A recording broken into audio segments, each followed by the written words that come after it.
Okay. Buenos días, buenas tardes, buenas noches a todos de donde nos estén viendo. Esta semana también es una semana muy buena para mí porque tengo el privilegio de entrevistar a Elizabeth Guía.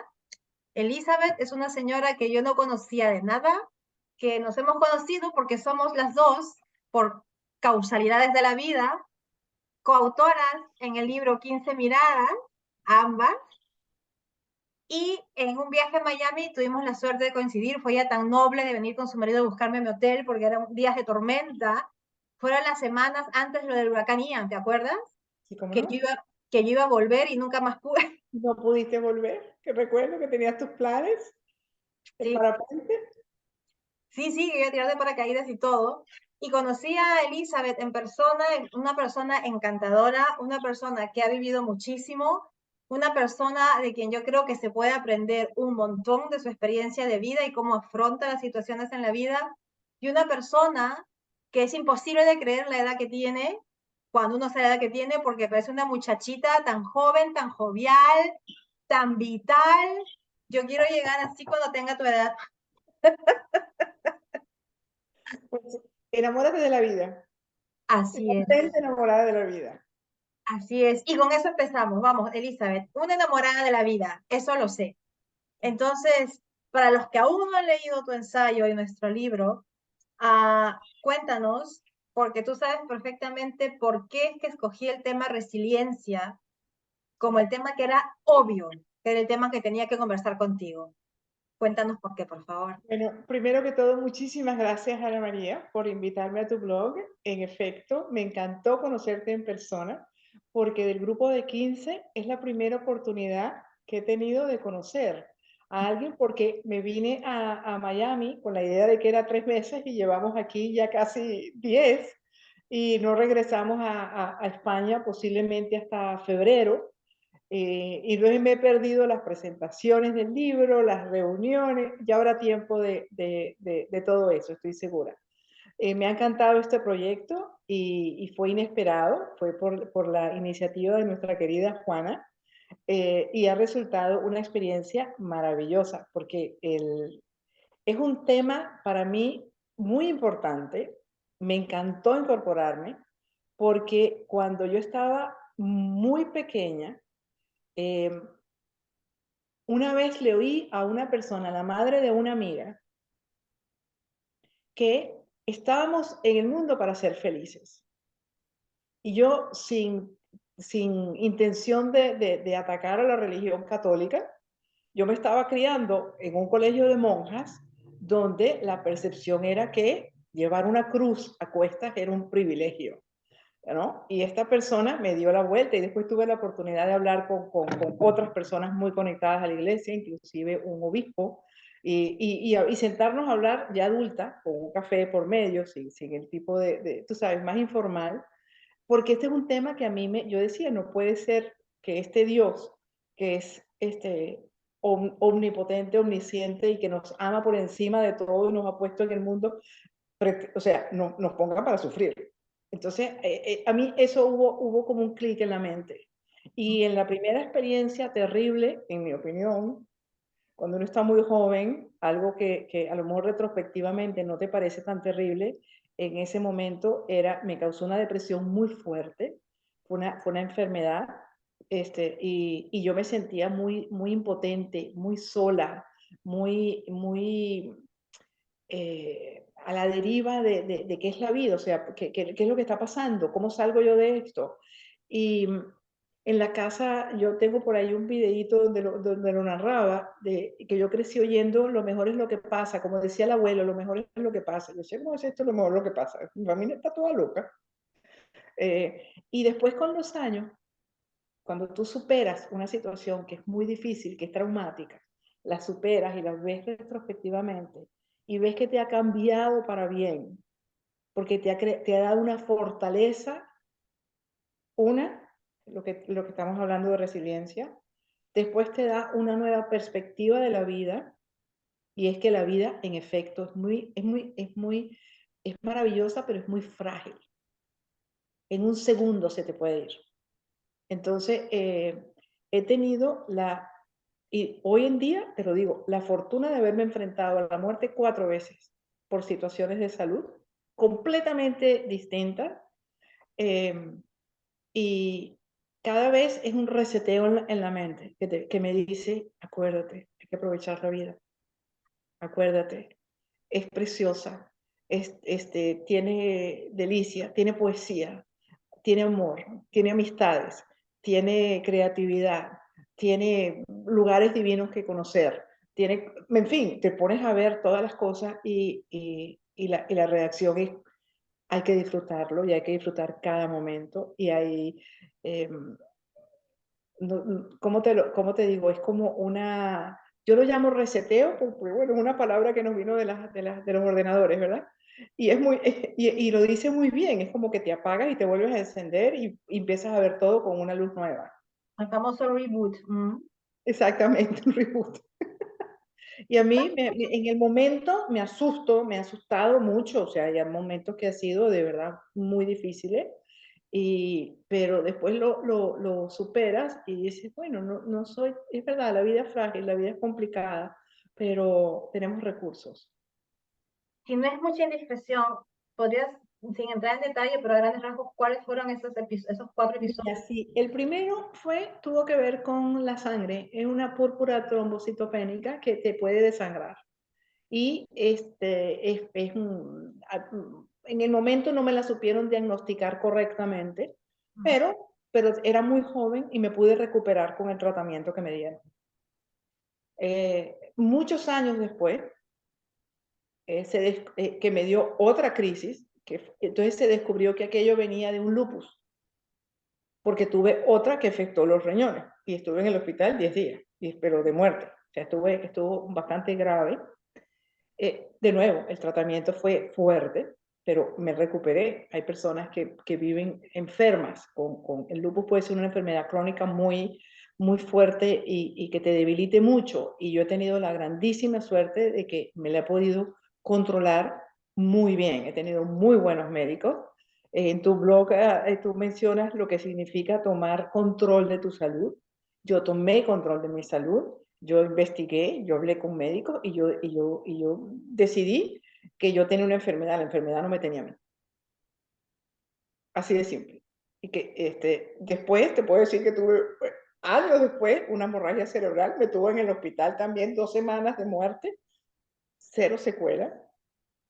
Bueno, Y después tuve cáncer. O sea, que me he recorrido a lo largo yo diría que lo primero ocurrió cuando tenía 19 y lo último ocurrió cuando tenía 60 en el interín.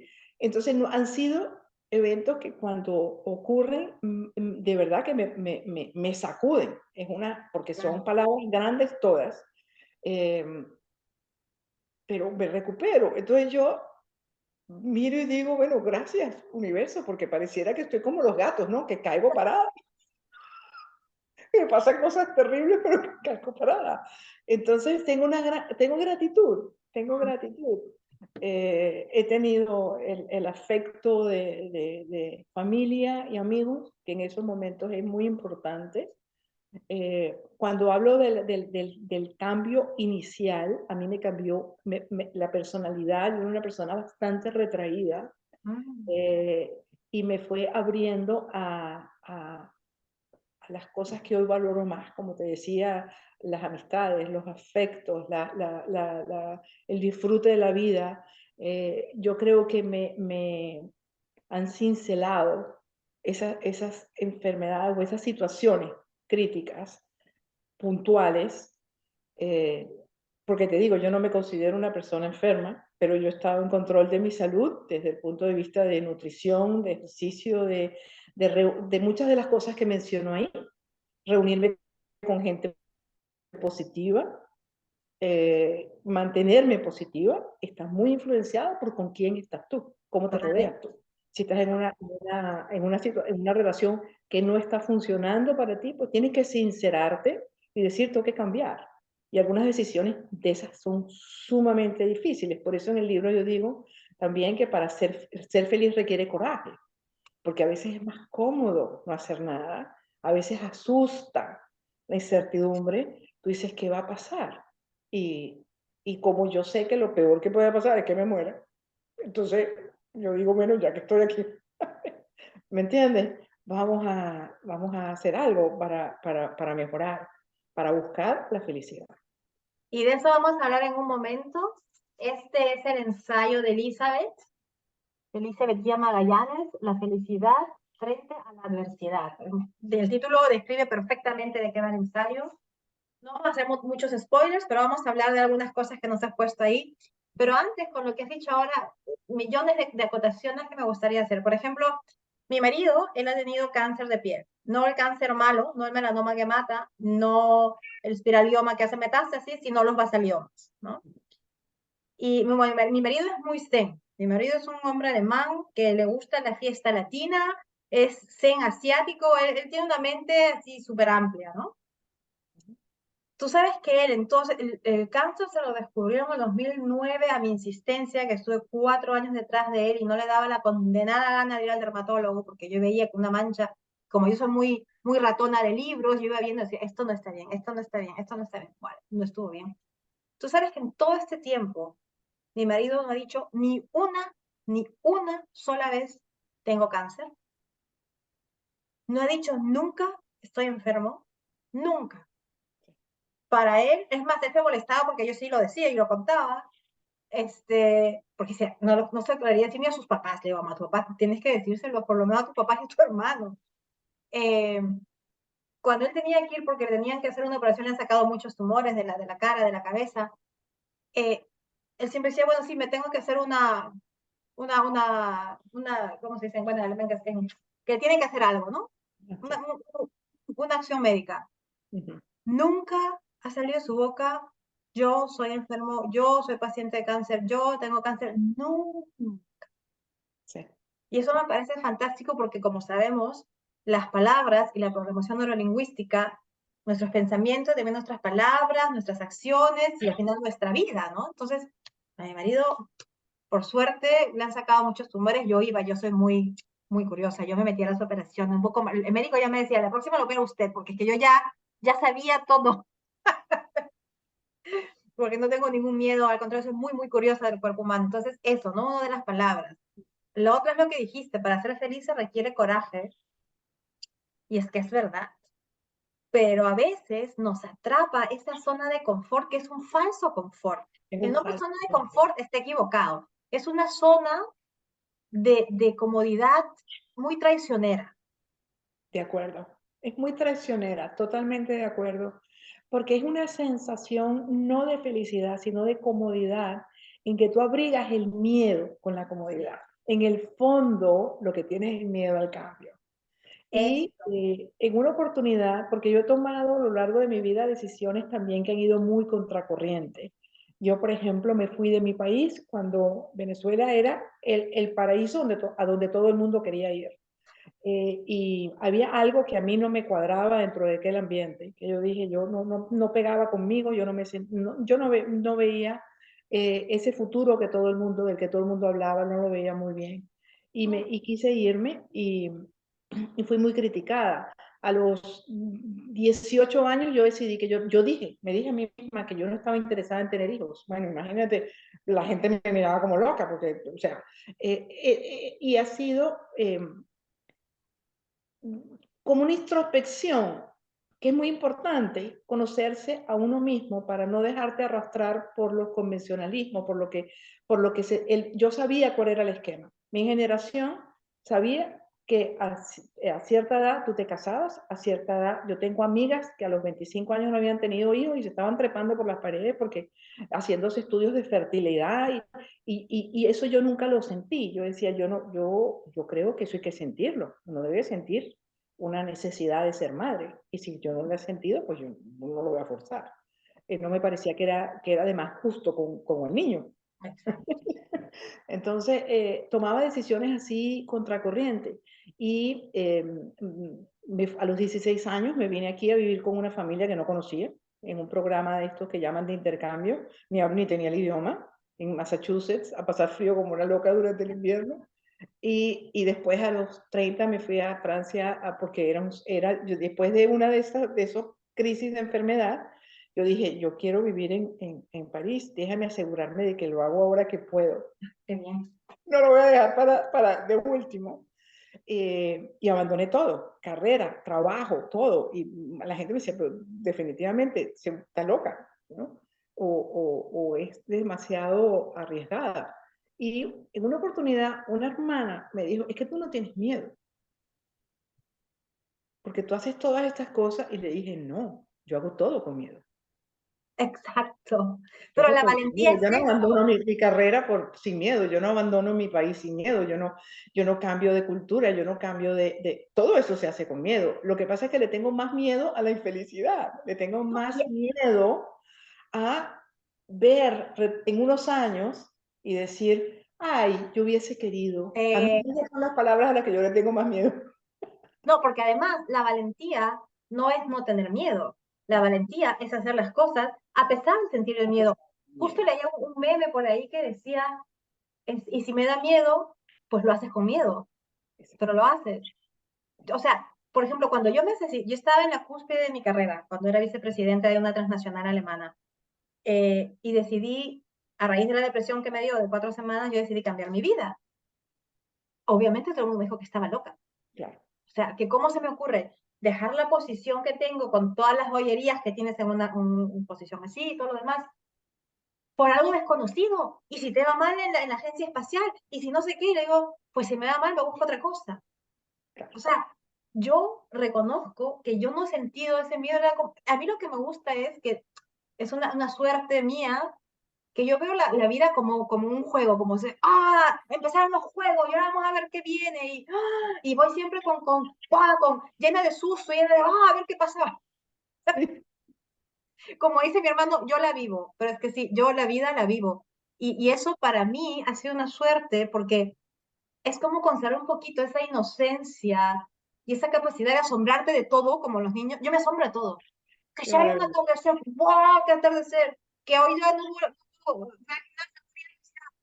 No hay electricidad. Igual así me o sea, cuando puedes conservar eso, a mí me da la impresión que me da una ventaja muy grande porque los niños van sin miedo. Porque sabes que me voy a tirar del columpio, si me caigo me va a doler, igual te tiras porque no te vas a perder por ese miedo a que quizás te caigas a perderte el columpio. Exactamente. Exactamente. Y A así mí te he el entendido a miedo ti. yo creo que yo era miedosa de niña, por eso era retraída, por eso tenía, y ese primer susto a los 19 años, que yo decía a lo mejor, esto se acaba aquí, fue lo que me hizo reaccionar. Y tan joven, tan joven. Me hizo reaccionar. Y además, fue algo que fue muy callado, porque la doctora que me trató me dijo, mira, tu mamá es una persona sumamente nerviosa, Mm. no le puedes decir. Y yo cometí el error de tomarle la palabra. Y no le dije ni a ella, ni a mi padre, ni a mis hermanos. Y me sentí muy sola, ¿no? Entonces, una de las cosas que aprendí, una, era que los médicos no son dioses, se equivocan. Mm. Que el apoyo de la familia y de los afectos más cercanos, no tienes que andar publicándolo. Por ejemplo, cuando a mí me dio cáncer, yo no dije nada, nada por 3 meses. Porque me pareció que si yo decía la palabra, Sí, no sería realidad. sí, Entonces sí, yo sí. fui calladita al médico, yo no quería que me vieran que me vieran como con preocupación, que me vieran con miedo, que yo viera mi miedo reflejado en los ojos de otra persona, ¿me Mm, entiendes? mm. Entonces, si nadie sabía nada, y afortunadamente era un cáncer que fue atendido muy a tiempo, Qué bueno. operado muy a tiempo, y bueno, gracias a Dios, toco madera, porque está en remisión más de 10 años y la doctora me ha dicho, olvídate, tanto el cirujano como la tratante me ha dicho, olvídate, tú estás bien. Entonces he tenido también la suerte de que esa primera vez hizo que yo tomara control de la salud y cada vez yo me educo, yo me informo qué es lo que me está pasando, qué es lo que se puede hacer, qué es lo que no se puede hacer. Cuando yo tuve quizás todos me han ido transformando de a poquito en poquito, pero yo creo que el que me transformó más fue el derrame cerebral. Porque ahí sí, esa fue la vez que yo creo que yo me he asustado más de todas, porque estuve en el hospital como terapia intensiva. No, uno nunca sabe si vas a tener una secuela o no vas a tener una secuela. No sabes si vas a salir caminando o en una silla de ruedas. Y, y cuando yo salí también, una amiga, que no lo podía creer, o sea, ella me vio como que no había pasado nada, como que yo había tenido una gripecita. Y, y me dice, esto pasó por una razón. Y tú tienes que averiguar cuál es la razón. Eso. Y a raíz de eso fue que yo dije, bueno, la razón es que yo siempre he querido escribir, pero nunca lo he hecho en serio. Y yo me voy a morir como una boba diciendo, ay, yo hubiese querido, lo que yo he estado evitando toda la vida, yo hubiese querido ser escritora, pero en realidad, como te dicen tanto, de esto no se vive, ¿me entiendes? Hay muchas clichés que, no, que muchos son ciertos. De esto Muchas frases que se repiten sin pensar y muchas son dañinas. sí. Y pasó una cosa tan maravillosa, porque yo renuncié, por eso es que yo digo que la vida es increíble y el universo es maravilloso. Cuando yo renuncio, unos meses después del stroke, yo me regreso a la oficina a un trabajo que era muy estresante y no era tan gratificante, en el sentido de que a veces tú tienes mucho estrés, pero hay una gratificación que de alguna manera lo compensa. Este no lo compensaba porque yo siempre tenía la sensación de que me había quedado sin hacer algo, de que yo iba detrás del trabajo. Siempre, ¿me entiendes? Como con un atraso. Y eso me producía angustia porque soy un poco perfeccionista. Entonces, yo quería poder salir un viernes en la tarde y decir, ya, cerré, pasé página, empieza el lunes otro. Y no, me iba con la sensación de que me quedó pendiente esto, me quedó pendiente, porque era un trabajo que iba generando nuevas cosas continuamente. ¿Me entiendes? No era como un proyecto, como este libro, que tú lo empiezas, terminas y ya, pasas al siguiente proyecto. Entonces, a raíz de eso, yo renuncio y le doy a la compañía, le doy un aviso de que a fin de mes, tú que estábamos a principios de abril, y digo, bueno, a fin de abril me voy, para darles tiempo a buscar un sustituto y todo esto. Y a mediados de abril me llama un amigo, tú me habías dicho en una ocasión que tú querías aprender a hacer guiones. Y yo sé que tú estás muy ocupada, que no tienes tiempo, pero te quiero decir que hay una oportunidad. Y le digo, bueno, si me pueden esperar hasta el 1 del mes que me quedo sin trabajo. Y me dice, no te voy a pagar, lo que te voy a hacer es que te voy a poner a trabajar con mis guionistas. Y le digo, no importa, vamos. Entonces estuve trabajando en ese primer proyecto y ya después de eso empecé a tener trabajo y no he parado de tener trabajo. He hecho un poco de todo y cuando no tengo un trabajo para el que me contratan, como ahora en este momento estoy contratada como ghostwriter para una biografía. Cuando no tengo un trabajo para el que me contratan, entonces me pongo a hacer mis proyectos personales. Claro, Sí, he podido balancear las dos cosas. claro. Y entonces, si me muriera mañana, no voy a decir, ah, yo hubiese querido escribir algo. Bueno, algo he escrito. Quizás no he escrito la novela máxima de mi sueño, pero he podido durante 10 años estar escribiendo. Y es una delicia hacer Oye, lo que a uno le gusta. Ahí Y sí yo, no me importan las horas. claro, yo te entiendo perfectamente porque cuando yo tenía mi otro trabajo en esta transnacional, era un trabajo súper estresante porque eso es lo que tienen los trabajos de hoy en día. No es como que empiezas algo, un proceso y se termina. Eso es un never ending story. Es una Exactamente. banda sin fin que nunca acaba. Entonces, es que nunca el pobre cerebro siempre anda segregando cortisol, pero tenía la gratificación, Internet de 24 horas. claro, que tenía la gratificación, que amaba mi trabajo, que amaba mi equipo, que amaba a la gente con la que trabajaba, pero cuando yo tuve también las señales del cuerpo, ¿no? La primera mía fue el 2013, me parece, en noviembre. Me dio una neuralgia en esta mitad de la cabeza que parecía que con una regla aquí todo perfecto. Y aquí, justo en esa mitad, pero una mitad exacta, como con una línea perfecta, me hacías así, yo gritaba de dolor. Terrible. No fui a muchísimos médicos, yo llevo a los médicos llorando porque no podía el dolor y lo único que hacían era darme diclofenaco y yo no lo tomaba porque yo decía, es que eso tiene que tener una causa, yo no voy a simplemente apagar el dolor, hay que encontrar la causa. Entonces Yo te juro, yo iba llorando a los médicos porque todo el mundo me decía, no tiene nada. Decía, no, no tengo nada, no puedo dolor. Y todo el mundo me da ibuprofeno y me dice que no tiene nada. Bueno, ¿y qué pasó? Que ese fue el primer mensaje que me dio mi cuerpo para parar. Porque con esa neuralgia tuve que parar 2 semanas. Y yo ya le decía a mi marido, yo, el Google que te dice de todo, decía a mi marido, porque ya encontré que había gente que así como vino se le quitaba, había gente que se le ha ido con, que con vitaminas, que con no sé qué, y había gente que se ha suicidado porque es un dolor que es insoportable porque viene como un látigo, viene 3 veces seguidas, luego no viene por horas, luego viene una y tú no sabes, te agarran así de pronto, ¿no? Es muy feo. Y esa fue la primera parada que me dio del cuerpo. Y dije, ajá, pero todavía no entendía mucho, todavía estaba yo muy lejos de entender algo. Cuando me dio la depresión en el 2016, en febrero, ahí sí entendí y ahí sí paré. Y una de las cosas que me dijo la psicóloga es que me dijo, a usted te tenía que agarrar la cabeza porque usted manca, coja y sin estómago se va a trabajar. Tenía que ser la cabeza. Y una de las terapias que me dio, tan tonta como suena, era que me vaya a hacer, por ejemplo, cerámica. Porque coges algo, haces un proceso y tienes un producto final y cierras un ciclo. Me dijo, porque el trabajo que usted tiene, la tiene una banda sin fin que no va a acabar nunca, entonces nunca puede cerrar nada, porque así es el trabajo nuestro en management. Entonces fueron una de esas cosas que yo aprendí.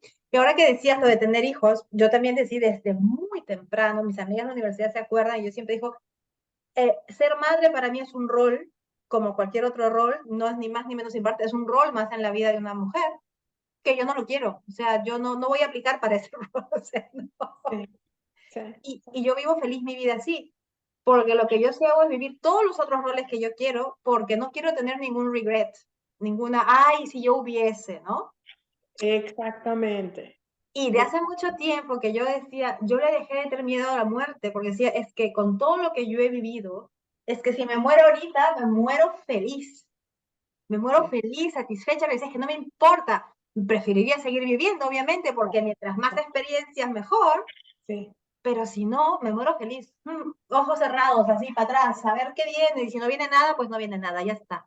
sí. Pero eso me dicen muchos amigos porque tienen los hijos y el trabajo y que pagar la hipoteca.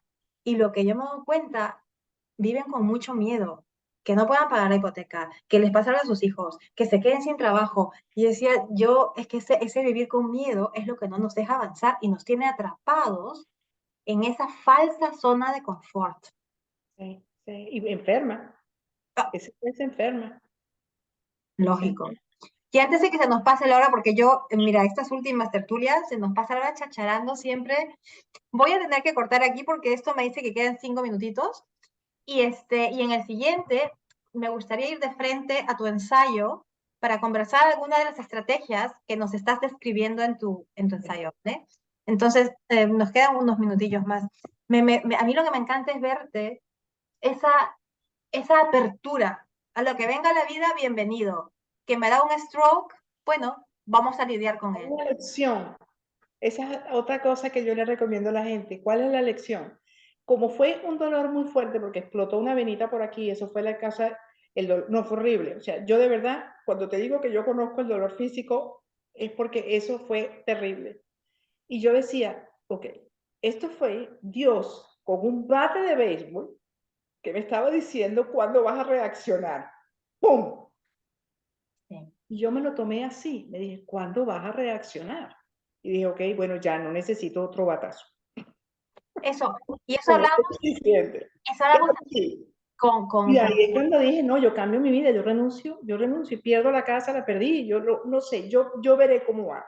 Yo me siento lo suficientemente, gracias a Dios, gracias a mis padres, papá nos decía, a mí no me interesa dejarles nada excepto educación. La educación que ustedes quieran, ustedes vienen y me la piden.